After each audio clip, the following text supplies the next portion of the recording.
नमस्कार, news state में आपका स्वागत है। मैं हूं आपके साथ लोकेंद्र त्यागी। आपके मुद्दे में आज बात करेंगे मध्य प्रदेश की, जहां बूथ को मजबूत करने की तैयारी शुरू हो गई है। आगामी चुनावों को लेकर बीजेपी ने पूरी ताकत झोंक दी है। मंगलवार को पीएम मोदी भोपाल आ रहे हैं और यहां वो मेरा बूथ सबसे मजबूत अभियान में हिस्सा लेंगे। पीएम यहां से 5 राज्यों में जीत की रणनीति तय करेंगे।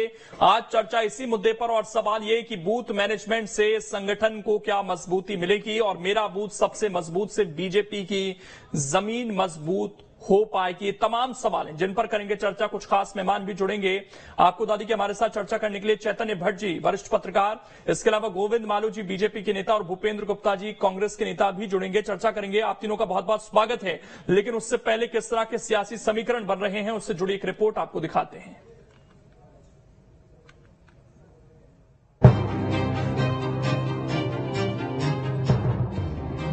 पीएम मोदी मंगलवार को भोपाल दौरे पर आ रहे हैं। भोपाल को पीएम जहां बड़ी सौगात देंगे, तो वहीं चुनावी अभियान का आगाज भी करेंगे।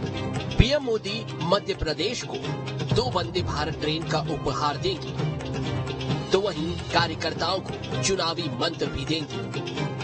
मेरा बूथ सबसे मजबूत कार्यक्रम के जरिए पीएम मोदी कार्यकर्ताओं में जोश भरेंगे, तो वहीं मध्य प्रदेश समेत 5 राज्यों के लिए यहीं से रणनीतिकार तय किए जाएंगे और पीएम मोदी डिजिटल रैली को भी संबोधित करेंगे। राजनीतिक इतिहास में इतना बड़ा इस प्रकार का क्वालिटेटिव कार्यक्रम पहली बार मुझे लगता है हो रहा होगा कि 543 लोकसभाओं को रिप्रेजेंट करने वाले वो लोग जिन्होंने बूथ पर अच्छा काम किया, वो चयनित लोग यहाँ पर होंगे। वो 3000 कार्यकर्ता और देश भर के 10 लाख बूथों पर माननीय प्रधानमंत्री जी मेरा बूथ सबसे मजबूत।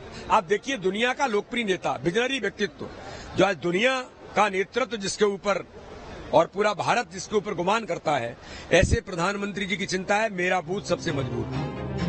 पीएम मोदी के दौरे को लेकर तैयारियां तेज हैं। सीएम शिवराज समेत कद्दावर नेता ग्राउंड पर जुट चुके हैं। सीएम के दौरे से पहले जेपी नड्डा भी भोपाल पहुंच चुके हैं। माना जा रहा है कि बीजेपी बूथ मैनेजमेंट के जरिए चुनाव में जीत का प्लान तैयार कर रही है और इसीलिए भोपाल को चुना गया है।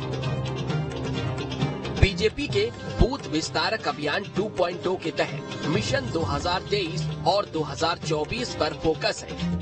5 राज्यों में जीत के लिए रणनीतिकार तय होंगे। 10 लाख बूथ कार्यकर्ताओं की डिजिटल रैली होगी। हर लोकसभा से चुने बूथ कार्यकर्ताओं से चर्चा होगी। 64,000 बूथ पर स्क्रीन लगाई गई है, जहां पर पीएम मोदी का संबोधन होगा। प्रधानमंत्री है, वो आ रहे हैं और आप देख रहे हैं विश्व में भारत के मान को बढ़ाने के बाद में पहली बार मध्य प्रदेश ही आ रहे हैं। वो उस दृष्टि से देखें तो, और इसलिए मध्य प्रदेश के लिए गौरव का क्षण है, कार्यकर्ताओं के लिए उत्साह का क्षण है और सीधे जुड़ेंगे वो हमारे बूथ विस्तारक जो अल्पकालीन कार्यशाला है उसमें, और सीधे जुड़ेंगे तो कार्यकर्ता का मनोबल भी बढ़ेगा। मध्य प्रदेश का भाजपा संगठन बूथ मैनेजमेंट में माहिर माना जाता है। पीएम मोदी खुद भोपाल बूथ के लिए काम कर चुके हैं। भोपाल में संगठन की कमान संभाल चुके हैं पीएम मोदी। चुनाव में बूथ मैनेजमेंट पर जोर देते थे मोदी। भोपाल के बीजेपी कार्यालय में रहते हुए मोदी विधानसभा में बूथ लेवल के कार्यकर्ताओं से जाकर मिलते थे। बूथ मैनेजमेंट के बूते ही पार्टी सत्ता के शिखर तक पहुंची है। हालांकि कांग्रेस की ओर से बीजेपी के इस मेगा अभियान को लेकर सवाल किए जा रहे हैं। अच्छा है प्रधानमंत्री जी आ रहे, वो अपनी आंखों से मध्य प्रदेश के भ्रष्टाचार को देख लें, उसका खुद असेसमेंट कर लें कि कितना भ्रष्टाचार है, कैसे आज मध्य प्रदेश देश का सबसे भ्रष्ट प्रदेश है। फिलहाल बीजेपी चुनावी मोड में नजर आ रही है और एक तरफ जनसंपर्क अभियान के जरिए जनता को साध रही है, तो वहीं अब बूथ मैनेजमेंट के जरिए सत्ता बरकरार रखने की बड़ी कोशिश शुरू हो गई है। फिलहाल देखना होगा जमीन पर भी बीजेपी की ये ताकत बरकरार रहेगी। Team news state. तो चर्चा की शुरुआत करते हैं। मालू जी, पिछली बार जो कमियां रह गई थी, इस बार बूथ पर कार्यकर्ताओं को एक्टिवेट कर पाएंगे और इस कार्यक्रम को क्या शंखनाद माना जाए आपकी तरफ से चुनावी अभियान का? वास्तव में हमारा बूथ का सशक्तिकरण अभियान पहली बार नहीं हो रहा है, ये लगातार की प्रोसेस का परिणाम है। पिछली बार हम कोई रह गए, हमारा वोट प्रतिशत हमारा उतना रहा, लेकिन हमें सीटें 2-4 कम मिली। लेकिन हमारा बूथ में कहाँ पर कमी रह गई, हमने एक एक बूथ का असेसमेंट किया है और हम एक एक बूथ पर हम कैसे उसको आगे 51% बूथ पर ले जाए वोट हमारा प्रतिशत, ये हमारा ध्येय है। इस बार हम जहाँ पर हमको कम मिला है उससे और ज्यादा हमने हर बूथ के लिए 51% का लक्ष्य बनाया है। हमने कुछ चुनिंदा बूथ भी उसमें से निकाले हैं, तो ये बूथ का सशक्तिकरण अभियान पहली बार नहीं, बूथ अगर जीतेंगे तो चुनाव जीतेंगे। हमारा आह्वान भी है कार्यकर्ताओं से, हम इस बारे में बार बार जब बैठकें होती है तो उनसे भी इस बात के लिए हम उनको प्रेरित भी करते हैं, उत्साहित और ऊर्जित भी करते रहते हैं। तो ये बूथ हमारा महत्वपूर्ण, इसी के इर्द गिर्द हमारी सारी रचना होती है। चाहे हम कोई अभियान चलाएं, चाहे हम कोई कार्यक्रम करें, चाहे पार्टी का कार्यक्रम हो, चाहे सरकार का कोई दिशा निर्देश हो, तो पार्टी का कार्यकर्ता कुल मिलाकर बूथ को केंद्रित करके और हमारा सशक्तिकरण का अभियान चलाता है। और बूथ के हमारे सारे के सारे डिजिटलाइजेशन हो गया है। बूथ के एक एक हमारे जो कार्यकर्ता उसका नाम नंबर हमारे पास है। अब ये होता है कि कोई 5 उंगली बराबर नहीं होती, कभी कहीं कोई ऐसी कमी रहती है तो हम उसको रेक्टिफाई करते हैं, दूर करते हैं। तो ये प्रधानमंत्री जी का जो संबोधन, भूपेंद्र गुप्ता जी, क्या काउंटर है इस कार्यक्रम का कांग्रेस के पास? ये तो काउंटर तो जनता है, सबसे बड़ी काउंटर है। अभी जो है प्रधानमंत्री जी आ रहे हैं मध्य प्रदेश, बहुत अच्छी बात है। हमारे उनके महान विश्वव्यापी नेतृत्व में, जैसा कि बीडी शर्मा जी बता रहे थे और नरोत्तम जी बता रहे थे, कि पूरा विश्व उनकी तरफ निहार रहा है।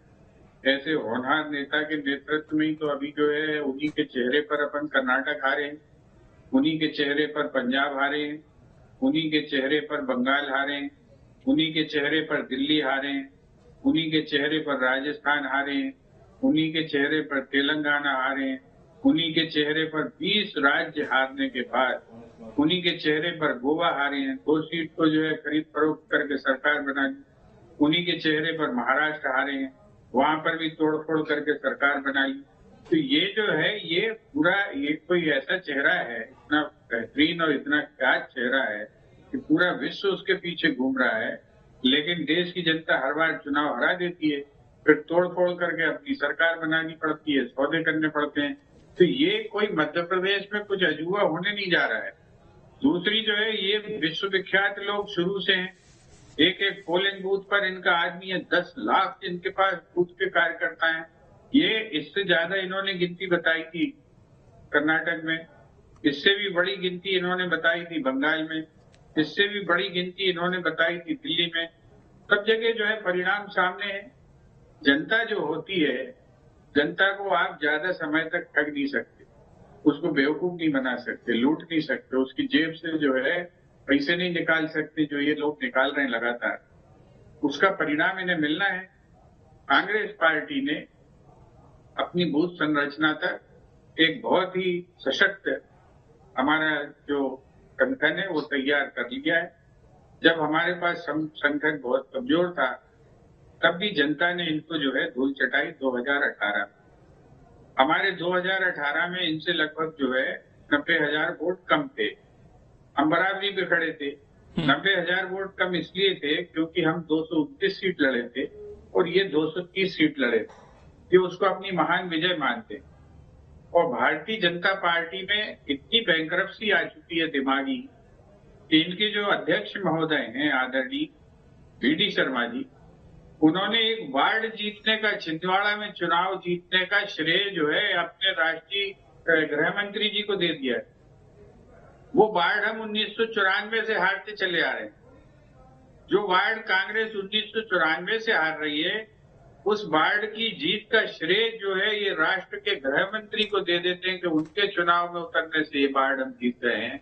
ऐसी महान पार्टी के लिए जितना भी इनके दर्शन मात्र का फल है, आदरणीय मालू जी की भी जितनी आरती उतारी जाए वी.डी. शर्मा जी की जितनी आरती उतारी जाए उतनी कम है। इन मैं लौट रहा हूँ आपके पास। प्रणाम करते हैं। हाँ। चैतन्य भट्ट जी, एक तो बूथ पर इस बार फोकस किया जा रहा है, देना पड़ेगा तब आपको याद करना पड़ेगा। मैं आ रहा हूँ, आप काउंटर कीजिएगा, 1 मिनट मालू जी, 1 मिनट। आपको तो मैं जरूर प्रणाम करता हूँ। आप झूठ का पद्मश्री जरूर मिलेगा आप जो है अरे हमने कब है बहुत भारी भरकम हमको हमारे में। कार्यकर्ताओं 1 मिनट रुक जाइए सर, अभी तो शुरुआत है, ओपनिंग रिएक्शन में तो कम से कम मॉडल की बारी आने दीजिए। चैतन्य भट्ट जी, एक तो बूथ पर फोकस और दूसरा जो तस्वीर दिख रही है आदिवासियों पर फोकस, इन दोनों को आप किस तरीके से देख रहे हैं? आज भूरीबाई के यहाँ भी भोजन करने गए अध्यक्ष, शहडोल का भी दौरा था, वो मौसम की वजह से नहीं हो पा रहा है, लेकिन इन्हें किस तरीके से आप देख रहे हैं?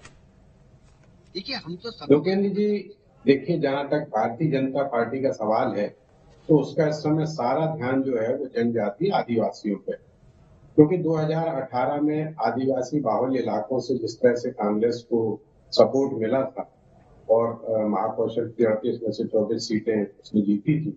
इसके अलावा करीब 84 सीटों पर आदिवासियों का फोकस है और करीब 47 सीटें आदिवासियों के लिए सुरक्षित मानी जाती। और चूंकि भारतीय जनता पार्टी को आदिवासियों का सपोर्ट नहीं मिला था, इसलिए पूरा जो प्रयास है वो इसी बात को लेकर है कि आदिवासियों को किस तरह से लाया जाए। बालाघाट में इसलिए अमित शाह की सभा की जा रही थी, लेकिन किन्हीं कारणवश वो भी कैंसिल हो गई। अब शहडोल जो आदिवासी बाहुल्य इलाका है, तो नरेंद्र मोदी को ले जाया जा रहा था रानी दुर्गावती गौरव यात्रा के समापन। लेकिन भारतीय जनता पार्टी का दुर्भाग्य कहें हम, या संयोग कहें या दुर्योग कहें, जैसा भी कहें, वो कैंसिल हो गया। अब भोपाल में प्रधानमंत्री जी आएंगे और वहां पर वंदे भारत जो ट्रेन है उसका उद्घाटन करके और लोगों को संबोधित करेंगे।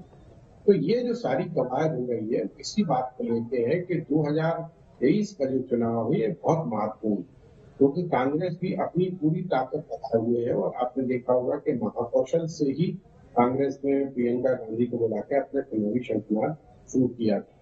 तो उसके काउंटर में प्रधानमंत्री को लाना, ये भी एक बड़ी बात है कि मध्य प्रदेश में प्रधानमंत्री आ रहे हैं। देखिए, कभी भी कोई भी बड़ा नेता जब आता है तो उसका इम्पैक्ट पड़ता है, जनता पे भी इम्पैक्ट पड़ता है और कार्यकर्ताओं पे भी इम्पैक्ट पड़ता है। कार्यकर्ताओं में एक उत्साह का चलन होता है कि हमारा बड़ा नेता आया है, अखबारों में विज्ञापन छपते हैं, उनके भाषण छपते हैं, तो उससे भी एक इम्पैक्ट पड़ता है। तो ये भी एक आवश्यक हो गया है कि बड़े नेताओं को चुनाव के पहले। लेकिन दोनों के संगठनों को चैतन्य जी अगर आप देखें, बीजेपी और कांग्रेस, बीजेपी ने जिस तरीके से दावा किया कि हमने डिजिटलाइज कर दिया इस बार सारी चीजों का, फोन नंबर हमारे पास है, दूसरी तरफ कांग्रेस का संगठन जिसमें ये कहा जाता था कि गुटबंदी बहुत है, क्या वो गुटबंदी अब समाप्त होती हुई दिख रही है? और दोनों संगठनों को अगर कंपेयर करें तो किस तरह की स्थितियां आपको दिख रही हैं?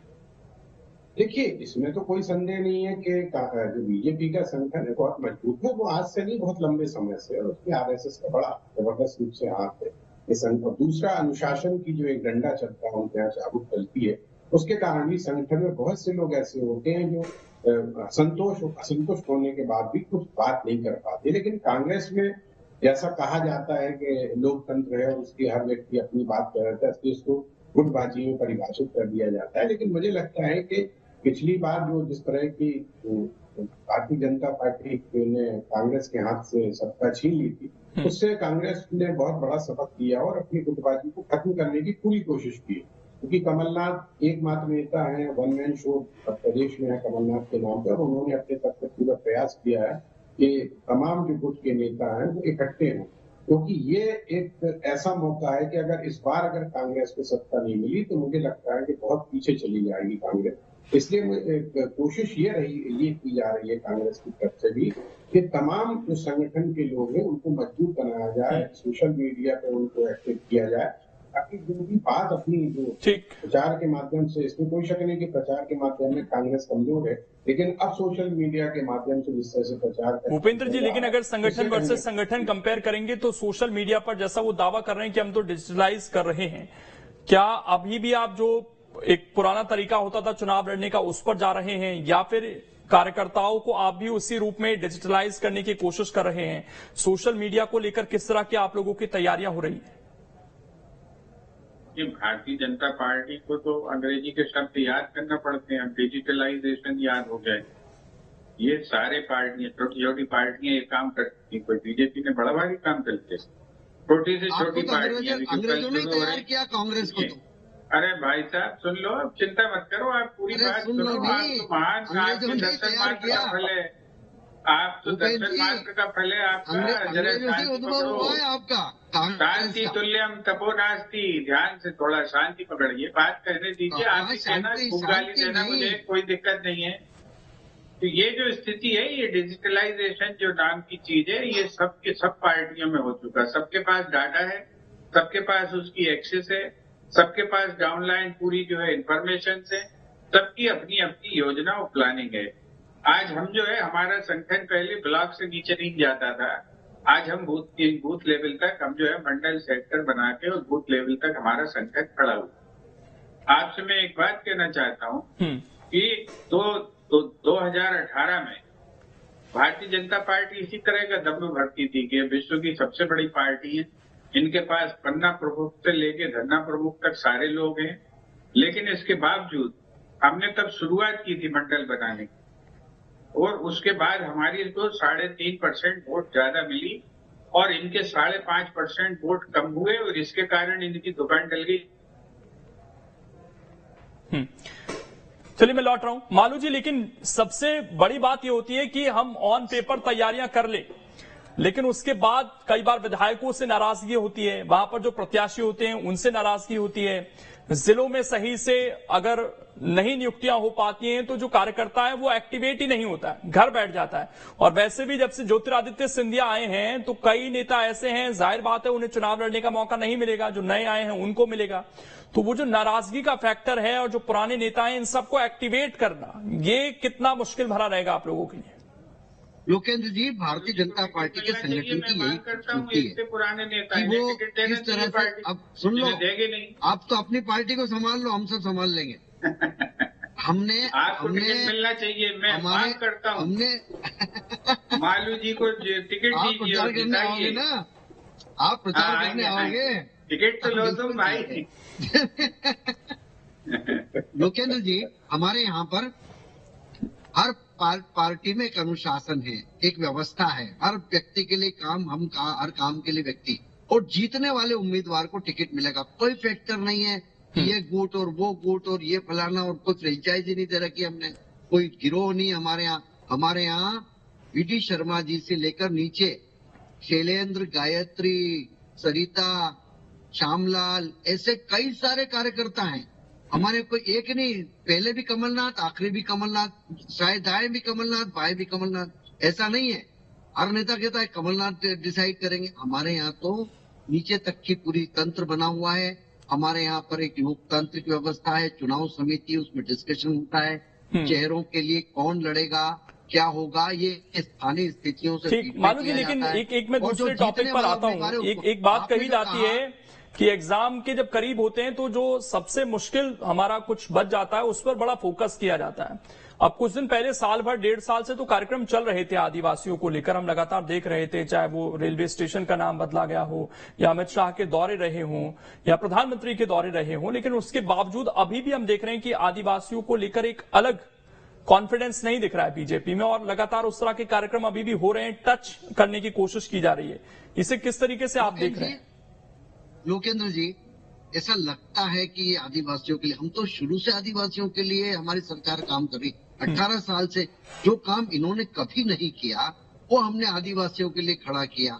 हमने उनके लिए काम भी खड़ा किया, हमने उनके लिए दाम भी दिए, हमने जो करना था उनके क्षेत्र में काम करने के लिए बेहतरीन काम किया है। इन्होंने तो वादे करके उनसे मुकर गए। इन्होंने उनके छात्रावास में पर्चे बांटे कि 4,000 रुपए आपके युवाओं को, बेरोजगार युवाओं को मिलेंगे। कहाँ मिले? उन्होंने सेल्फ हेल्प ग्रुप के ऋण माफ करने की बात की थी, वो कहाँ के पैसा एक्ट हमने लागू किया। हमारे काम, और उसके अलावा काम का कोई अंत नहीं है, हम तो सब क्षेत्रों में काम करते हैं। हमने अब उनके जो महापुरुष, वीर पुरुष हुए, हम उनका मान बढ़ाने का काम हम कर रहे हैं। इन्होंने कभी उनके बारे में, महापुरुषों के बारे में चिंता नहीं की। हम उनके बारे में नई पीढ़ी को बताने। भूपेंद्र गुप्ता जी, एक आखिरी सवाल आपसे। पिछली बार आदिवासियों को साथ लाने में एक संगठन जायज भी आपके साथ था, इस बार वो अपनी अलग राह चल रहा है और सरकार ये कह रही है कि हमने राष्ट्रपति उसी वर्ग से बनाए, हमने पेशा कानून लागू किया, हम और भी योजनाएं लेकर आ रहे हैं, हमने जो महापुरुष रहे उनको भी वो सम्मान दिया है। तो आप लोग कॉन्फिडेंट हैं इस बार आदिवासियों को लेकर? इन्होंने आदिवासियों के साथ जो अन्याय किया मूर्ति बनाकर, वो ये बताइए कि देश की राष्ट्रपति संसद भवन का उद्घाटन करना चाहिए कि प्रधानमंत्री जी को करना चाहिए? अरे शिव भानु सोलंकी को क्यों नहीं बनाया मुख्यमंत्री मध्य प्रदेश का? राष्ट्रपति को आमंत्रित तक नहीं किया। और बता दें, इनने जो है ये ढिंढोरा पीटा था कि इन्होंने एससी वर्ग से जो है राष्ट्रपति बनाया कोविंद जी को। जब इसका जब जो है शिलान्यास हो रहा था, पत्थर रख रहे थे इसी भवन का, तो कोविंद साहब को नहीं बुलाया था इनने। ये ऐसा सम्मान देते हैं एससी को और ऐसा सम्मान देते हैं एसटी को। अब दूसरी बात मैं आपसे कहना चाहता हूँ। चलिए, इस समय इतना ही है। बहुत बहुत शुक्रिया आप सभी का जुड़ने के लिए और इस चर्चा का हिस्सा बनने के लिए। लेकिन प्रधानमंत्री नरेंद्र मोदी आ रहे हैं और उनके दौरे को लेकर बीजेपी